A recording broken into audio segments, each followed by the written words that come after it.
Welcome to the Straight from the Source's Mouth podcast. Frank talk about sex and dating. Hello, everyone. Tamara here. Welcome to the show. Today's guest is Leah Mitchell. We'll be talking about successful women and heartful masculine men and dating. If you like this episode, be sure to tell your friends about it and rate it as well. Thanks for joining me, Leah. Thank you for having me. I'm excited to be here. Yes, I think this is a great topic, and I love your tagline. You talk about heartful masculine leaders, especially. So tell me more about how you got to work with those type of people, specifically like the women that like those men. Yeah, absolutely. So I've done a lot of market research in this area of expertise, and I realized that the most common thing women are looking for, and it's interesting because if I were to talk about what was the most important part of my relationship, this would be it. So it makes absolute perfect sense that this is one of the biggest reasons why women are still single. Specifically successful women, they're not willing to settle. They're like single life is absolutely fine for them. They are making good money. They're able to support themselves. They've gotten so used to playing both roles in their life and doing the single thing. So they're not willing to settle for something that's toxic or something that doesn't have any depth, especially. So I have found what successful women are looking for, and probably like most women, even women that aren't necessarily established in their career, this is still exactly what they're looking for, is emotional intelligence in a man. And to me, what emotional intelligence really is for a man is a man who is extremely comfortable being in his masculine, wants to provide, wants to support, and wants to please. And he is very intelligent in emotional conversations and connecting on an emotional level. Now, it's interesting, though, one of the controversial topics that I do cover is that I truly believe men are not emotionally unavailable. There are cases where we come across narcissists. These are the outliers. This is not the kind of stuff I talk about specifically because these are not the men for my women. So we just don't even worry about it. And we specifically focus on creating the space for emotional connection in relationships and what women can do specifically to do this. Because successful women and women that have been running the show in single for a very long time, they are so used to playing both roles of the masculine and the feminine that their ability to create an emotional space for men is often not there. And the first place that I find women are really missing the mark when it comes to creating that emotional connection is authenticity. Yeah. And we can get into this further for sure. But yeah, the heartful masculine is really a man who is emotionally connected, emotionally intelligent, and is looking to specifically provide support and please a woman. Yeah. And I understand, I totally agree with you. And I have authenticity. And then I've also heard vulnerability, like until a woman can be vulnerable with a man can't or won't necessarily. So authenticity. Yeah. Yeah, I think that's a great point. So it's interesting. I have a very particular step process to get into emotional connection. And emotional connection can only happen when there's trust.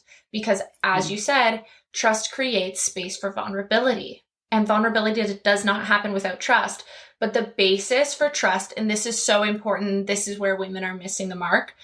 The basis for trust, the foundation for trust, is authenticity, because a man has specifically mirror neurons in his brain, just like women do. And it can interpret on a subconscious level in 13 milliseconds when a woman is not being authentic. And the thing that I see the most is women are performing on dates. So they are trying to be perfect and trying to perform and keep him interested because they don't want to be perceived as boring. They don't want to be rejected. There's all this fear there. So it has them anxious, nervous, or performing, and they're basically putting on a show for a man, his brain on a subconscious level can interpret inauthenticity, therefore untrustworthy. You know, for yourself, if someone's being phony in front of you, there's no way you trust them. So what happens on the date is now superficial conversations start. Like, what do you do for work? What are your goals in life? All these different things that are very like basic talk. And we're not actually getting at the authenticity of a person. Like, if I was on a date, this is going to sound so silly, but if I was on a date, the thing that I would want to talk about is like my dog and my ambition to like breed dogs and bring a new kind of dog into the country of Canada one day and do all these different things, and the views that I have on it and the breeding system and all these different things.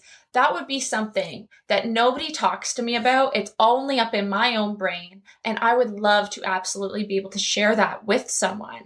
And so that would be an authentic conversation that I would have, not what my accomplishments are, how much money I make, what I do for work, what my clients are like. Like, that's a conversation I have every single day in business, right? Yeah. So it's coming out of those, I always say superficial conversations lead to superficial relationships. Those superficial conversations happen and because women aren't showing up in authenticity, because they're guarded, they're in their masculine, because authenticity is the feminine and it's vulnerable and something's happened to them there. So they guard and protect themselves with this feminine energy, and it creates a lack of authenticity, zero trust. And then men often in that space get labeled as emotionally unavailable. And I see it happen all the time. And so my whole perspective and all the work I do is on helping women create that authenticity, to build the trust, to establish that emotional connection. Yeah. I'm actually working with a coach who does this kind of stuff. And he said the same, like, guys can tell. Like, they don't know what it is. They can just tell that something's not quite. And I always say it's like the underlying beliefs. If you think dating sucks or men suck or men are this way or that way, that just kind of comes across, or through, like you said, in the milliseconds that they can detect something there. Like you said, exactly. And you'll find this interesting. So as you said, like something, they can tell some way. So when a woman is not being herself, either she's in this confidence, like this was me when I was single. I appeared extremely confident. I appeared extremely relaxed and chilled. And I do, like, trust is built 93% non-verbally in the brain. So only 7% of trust is built with what we say. 93% is how we be. And so I coach women specifically on the non-verbal cues that build trust. But I was a master of non-verbal cues, even when I was not showing up authentically myself, because I was putting on this persona that I was chill, that I was super cool, that I like was heartless woman that could not be affected by men. And that was really coming from my trauma. This was trauma conditioning. And I was still being inauthentic, right? I'm a very loving person. I'm a very sensitive woman. And I wasn't showing any of that side of myself because I was protecting that part. And men, specifically, I was attracting low value men.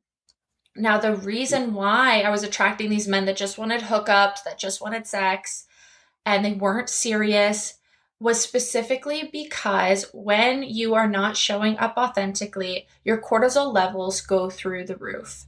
And what happens when we increase our cortisol levels in this inauthentic state is we lower our amount of pheromones. And as you said, there's this feeling that men can have about us. This is our chemical signals. We emit or omit, same as men, chemical signals consistently. And it's the smell of someone, the disposition of someone, the aura of someone, the energy. And so when our cortisol levels are raised, our pheromones lower, and your pheromones attract or they repel. And so when we have low pheromones, we attract specifically men that want a woman who's easy to change her mind, who's easy to manipulate, who's easy to love bomb. And so when we have that cortisol level raised and we're nervous on dates, we're actually attracting the wrong people to us. And when we can stabilize the amygdala, so that's your fear, flight response, it tests threats. And as you said, specifically, you said, how we feel about dating and relationships, like if we think dating is pointless and all those things, that specifically will trigger our amygdala to go into that fear response. That's when our cortisol levels raise. So step one, really to step into this authenticity, is going to be stabilizing the amygdala. And then we've got to go to activating those neurotransmitters, because I said this already, the mirror neurons work in the same sense of mirroring cortisol levels as they do mirroring oxytocin. And oxytocin is your love hormone. So when we can activate the neurotransmitters, we spike our oxytocin and we release an influx of positive pheromones. This is when we attract high value masculine leaders to us, because we become absolutely magnetic. And when we're doing this, he sees and interprets it, and his hypothalamus clicks on and releases oxytocin for him as well. And this is when men feel really calm around us. They feel really good around us. And when that happens, it's really cool. We have these reward centers in the brain, and so do men. It is our positive or a reinforcement of positive stimuli. So if a man feels really good and safe around you, you've now had the authenticity, you've built the trust that you need, and he has reinforced those positive stimuli. This is how you get second dates, third dates, fourth dates. Years and years of marriage is reinforcing that positive stimuli in his brain through his reward centers, where he will consistently want to please you, consistently want to make you happy, because he feels good when he's around you. He can't imagine life without you. You make him feel different than any woman ever has because of that oxytocin release. And I love understanding the brain specifically for these relationships, because I find so many women feel like they're missing red flags. They're getting tricked and trapped into relationships. And so the third process of the stabilizing the amygdala, the neurotransmitter activation, is activating the prefrontal cortex. And this is our high order functioning. So specifically what we're doing here when we're activating the high order functioning is we're regulating our emotions, and we are heightening our positive decision-making process. This also puts us into secure attachment style naturally, right? And so we get out of that anxious, preoccupied, and sometimes anxious, preoccupied isn't nervous, but it's also like the woman who doesn't allow herself to like someone, the woman who resists love and is protecting herself, right? So when we activate that prefrontal cortex, this is where my women really put forward my dating strategy. They put it into full work, and they become detached from the outcome. They don't care if this is their future husband sitting in front of them. They don't care what their kids are going to look like. They don't care if he likes her or if he finds her attractive. She is there to see if she likes him in the first place. She's concerned with how she feels around him and how she's presenting herself on the date in terms of, is she in her feminine? Is she in her powers? And I think that is such a beautiful thing when we activate that prefrontal cortex, because we don't miss red flags. We don't over romanticize. We don't try to manifest. We are absolutely focused on being detached and just enjoying ourselves and having real conversations instead of that superficial stuff we talked about in the beginning. So this 3-step process is specifically my PheroGLOW method, because it's based on pheromone and neuroscience. And I wanted to throw that into this conversation because you said it so well about how there's something men can sense. And this is specifically working with that. Yeah, no, everything you're saying, like attachment styles, that was one of my first episodes I ever did, is, just understanding that part. And I think that's like key. And then what you said about, deciding if you like someone, this book Surrendered Single talks about that. It's not like you're trying to decide if you like the person versus, impressing them and trying to say everything, agree with everything they say just so they like you. You're trying to find out if you actually like the other person. And I'm in a Facebook group with so many people that talk about they missed red flags and they dated for so long, and then it was just like a total mess and asked for money and all kinds of stuff, all kinds of the low value stuff you were talking about. So tell us more about the program and how people can join yours or hear more about it or work with you, or unless you have more to say first about that kind of stuff. No, I'm happy to go into my program because I'm going to be able to talk about a few different things. So I work one-to-one with women specifically that desire the one-to-one intimate support. But I also have a wonderful group program called the Soulmate Success Circle. And this is specifically a community because I feel like when women are around each other and finding success in love, there is a trickle down effect and it brings each other up. And a lot of us don't have that space. You know, we have friends that are single, but are attracting toxic men, or we have friends in marriages that we wouldn't want to be in. And so these are not the people that you should be asking for advice or concerning in conversations about love, because this is going to be that their own trauma conditioning, their own issues that they're bringing and then putting onto you. And you will take that on and really think about it, and it will steer you in the wrong directions with love. So I specifically created a community in my program. We meet twice a month and I host class. Now in class, we dive into the dating strategy specifically.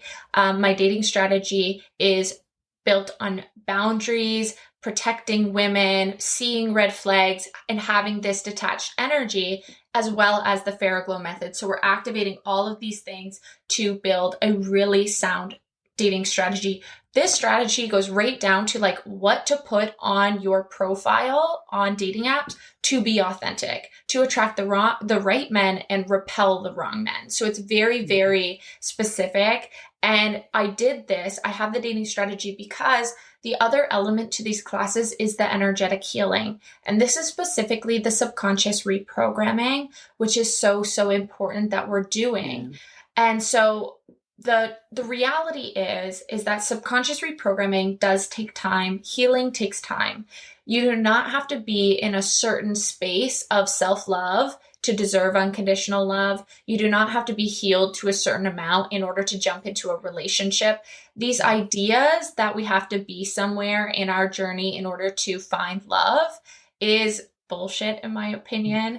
And it really makes women feel like they have to be perfect in order to deserve unconditional love. And the reason why they don't have it yet is because something's wrong with them, which is not the case. You do not need to go on a self-love journey in order to find your husband. It's just absolutely not true. So I have this healing situation going on, right? This whole subconscious reprogramming to really change our beliefs and our relationships with ourselves and with love and support and being provided for, that has changed and really made us a condition of our trauma. I want to step out of that and become our authentic selves by subconscious reprogramming that conditioning. And while this is going on, that is why I have that dating strategy, because the dating strategy stops those low value behaviors, that desperation, that clinginess, that over romanticizing, that missing red flags. So while you're going through the 6-month program of doing the healing, you're also fully supported by a dating strategy. And if you follow it perfectly, you cannot find yourself trapped or tricked by men. Now, of course, through this class, we do the dating strategy and we do the energetic healing, which is such an amazing combination and so important. And there's also the third phase, which is intimacy alchemy, which is really that emotional connection that we are forming, which comes down to boundaries and positive and mindful and correct communication instead of, that quietness, building that resentment and all those other problems. So there's 3 phases to this program, but as we meet on Zoom, because I'm not a module self-study woman, I have graduated several programs where I haven't gone through all the modules and I paid for them and then they're gone. I specifically want women sitting down because I feel the energy. It's an intuition, and this is what we focus on, whether it is throat chakra work, heart chakra work, whatever subconscious reprogramming that I can muscle test out of the body is what we focus on in that second phase of those classes. And then I have my monthly question and answer hot seat coaching. So women come on Zoom, they drill me with all their questions and I answer them on the spot. And you have access to an exclusive Facebook group. This is where the community really happens. And my ladies post their dating profiles. They post text messages with men, date ideas, stuff like that, to be like, Leah, am I on the right track? Is this cool? Is this guy being high value? What's going on with this conversation? What should I say next?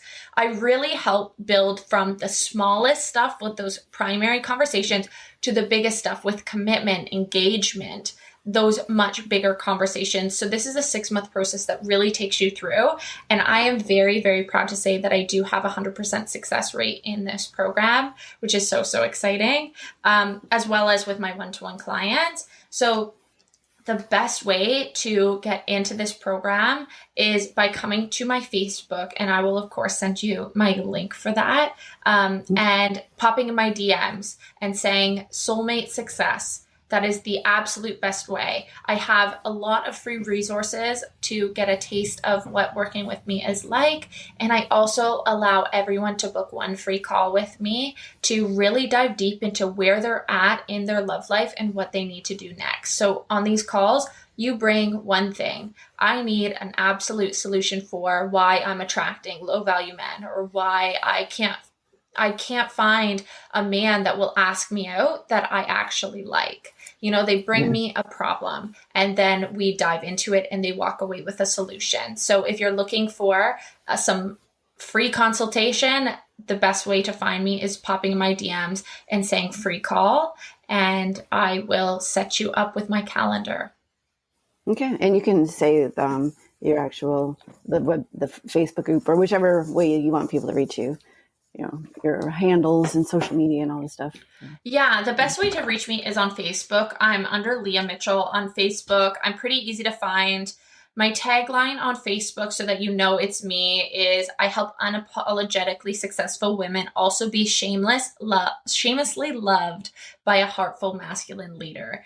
And I always have a picture of me and my husband as my profile, so you'll be able to find me there. And Facebook is my main platform right now, but I am launching a podcast in January, so be sure to catch that. It is called the Mr. Right Magnet, and I'm very, very excited to be launching a podcast. So it will be up on Spotify and iTunes. Okay, awesome. Yeah, and I love all that. And how do you define like a heartful masculine leader? Like, 'cause a lot of women nowadays are like, "Oh, I'm a feminist. You can't tell me what to do," or they think of it masculine that way. So to dispel the myths of what you mean by a heartful masculine leader within a relationship. I mean, I know you talked about obviously a high value man, but how would you define masculine for those that think it means they're going to tell me what to do? Yeah, so the thing about feminism is that every pendulum swings too far one way. Yeah. And you are not less of a feminist if you want to be supported by a man. You are not less of a feminist if you need a man. Okay? Like, I need my husband, and I studied feminist epistemology all through my philosophy degree, and I know so much about feminist literature, but not ever did that make me feel like I didn't need my husband. And what this really comes down to is that my parents had a wonderful relationship. They still do. I think they're like 30 plus years in their marriage. And my father is the perfect definition of a masculine leader, and heartful masculine leader. He can dive into his emotions, how he feels about family dynamics. He is the person I call for support. I can cry, like sob on the phone to my father and my husband. And I'm more likely to call them sometimes than women because I feel protected. I feel safe. And when I was able to grow up with a father like that, it really blessed me to be able to do this work because I understand that a lot of women did not have that support. And when we resist needing a man, when we resist desiring a man, it's typically because we don't feel safe. And we don't feel safe in that vulnerability. And we lost ourselves in a relationship because we self-abandoned and we absolutely missed red flags. And we know that some of it was our own accountability, but what we do instead of taking it from there and being like, okay, I still want love, so I'm going to really figure out what the red flags are and focus specifically on finding the right man, women will be like, well, no man. no man, they're all cowards, they're all cheaters, they're all liars, and I don't need one. I'm absolutely fine on my own. Of course, you're absolutely fine on your own, but it makes me sad when women settle for being single because they're not willing to settle for a toxic relationship. Absolutely, of course, like, duh, this is the right thing. But you also don't need to settle for being single. You can desire and then achieve a wonderful, supported, provided for relationship. The reality is women are not better single. Married households are bringing in 9 times more than any single woman household.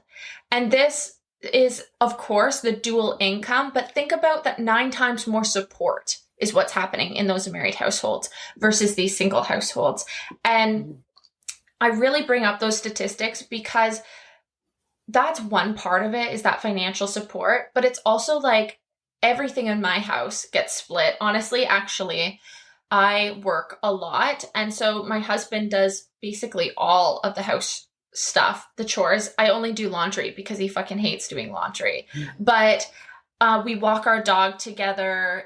We do almost everything together. We're always going for walks. We're always spending time together. He's the person I debrief to. He's the person I call when I need to cry about, thinking that I was about to get a sale and it doesn't happen, whatever it is in my business. And I could do this on my own, but when in July, so I got married in August of this year. In July, I was in a part-time job. It was coming to an end because it was so toxic. It was absolutely awful. These were the months of our biggest bills in our lives. And I looked at him and I was like, I don't want to go back to this job. I really want to go full-time in my business. And even though we had expenses, even though we had stuff going on, he was like, no, 100%, I absolutely support you in doing this. And I will 100% cover the rent. I will cover the bills. And don't worry about it. Just go and do what you need to do. And a lot of people would not believe that we were in the financial position to do that. But it didn't matter. It was so much more important to him that he supported me and provided for me while I go and I, chase my dreams. And this is why I have 100% success rate with my clients. This is why I'm able to do this for women and become an expert in this space, because I have the support of my husband. So I really think we need to look internally when we have these really harsh opinions and feelings about men and where that comes from, because there are good men out there and we can choose to only see it one way, but that is the only thing that will come up in your reality, because you have 3 different systems in your brain that like to prove you right. You have cognitive filtering, your default network mode, and you have your reticular activating system. These will take your beliefs and prove they're right in reality. So if you want to say that all men are cowards, that's all you're going to experience. If you want to say that no relationship will work out and all men will cheat on you, then yeah, they probably will, because you will specifically attract men that do this, and you will reinforce this in your life over and over and over, proving yourself right. So it really has to start with women. And this heartfelt masculine is just like how I described my husband and my father. They are men who are emotionally intelligent, feel safe sharing. And honestly, this is because we created the space. My dad has 3 daughters. And so he has that space to be vulnerable. It feels safe. He's watched us be vulnerable how many times without needing someone to be vulnerable back or validate us. We stand in our truth. And I do the same thing with my husband. I don't need him to share something vulnerable about himself right after I do. I just need him to rub my back and hold space for me. And then the day comes where he does be equally as vulnerable, and I get to rub his back and hold support for him, not fix his problems, just be there for him. And that is really the experience that you get when you find a heartful masculine leader. But in order to attract that, you have to start with yourself and your authenticity. Yeah, I love everything you're saying. Thank you. There's also a book, I think it was in Grit, but the effect you expect is the effect you get. So what you're saying, it just reinforces the exact thing. And I've heard this from other people I've had on, but like slightly different perspective and more science behind it. So I think this will be very helpful. any last words? I know what you just said was kind of like your last words, it seemed like to me, but if you have any one more thing to say, or we can just leave it there, because I think people got so much. The only thing I would say is I totally understand how scary it is if you took a break from dating because of a past relationship and it turned into 6-7 years of a break, and how daunting that can be, thinking about going on a date again, thinking about being intimate with someone physically again after a long time. I've been with my husband for 5 years. I can't imagine it. So even though I'm married and I love my husband, I absolutely understand how scary that would feel, because I personally can't imagine it. So when we have these kinds of fears and things that are so big, it's really important that we reach out and we put our investments in our love life. This is not just money investments. I'm talking about time and energy and self-growth investment into our love life, because you have all your life to figure out your business. Your love life is now. And I think so many women put it on the back burner and resist it because of fear. And honestly, like, my question then is, how long are you going to let fear run your love life? How long are you going to let fear push your future husband away from you? And it makes me sad when I see women coming into my classes and coming on my lives, and they're absolutely blown away by the information. And they're like, yes, that's me. Yes, that's me. You're speaking directly to me. This is crazy. And then I say, okay, are you ready? And they go, I'm going to focus on my business. And what's happening is with successful women is they are afraid. They're afraid to lose themselves and rebuild. They're afraid to have to start over. But so long as you're not willing to experience that support and that provided for in your love life, you will cap out in your business. And women are. All of the women that I invest in as my coaches, all of the women that I see doing absolutely amazing are in supportive relationships. And it's not to say that there are not rich single women. There are plenty. But when it really comes down to it, being supported in your life by having that other person there that is unconditionally there for you is something that we can't put a price on, is something that we can't measure in dollars or time or how successful you are in your business. So I want women to really give themselves permission to desire support, to desire being provided for, to desire a man that just wants to please them and wants to make their life easier, support them in any way he can. Because I think that that is the relationship that is in your future. And when you start seeing that instead of this toxicity that doesn't need to exist, this is when we really allow ourselves to attract. And it's when it starts to show up and it starts to come through. Yeah, awesome. Yeah, like I said, I mean, great information for all the ladies out there, especially the successful ones that feel like they intimidate everyone, rather than, and it's more like, the men are intimidated, but it's because of the lack of authenticity and vulnerability, generally, what you're saying. Mm-hmm. So yeah, thank you so much for being on and sharing this wonderful information. And you know how to reach her, Leah Mitchell, on her on Facebook, and look for her groups and her programs. And definitely, thank you again. Thank you so much. All right, I forgot to say, and if you love this episode, be sure to tell your friends about it and like it and follow and all the things. All right, thanks everyone. Bye. Frank Talk, sex and dating educates.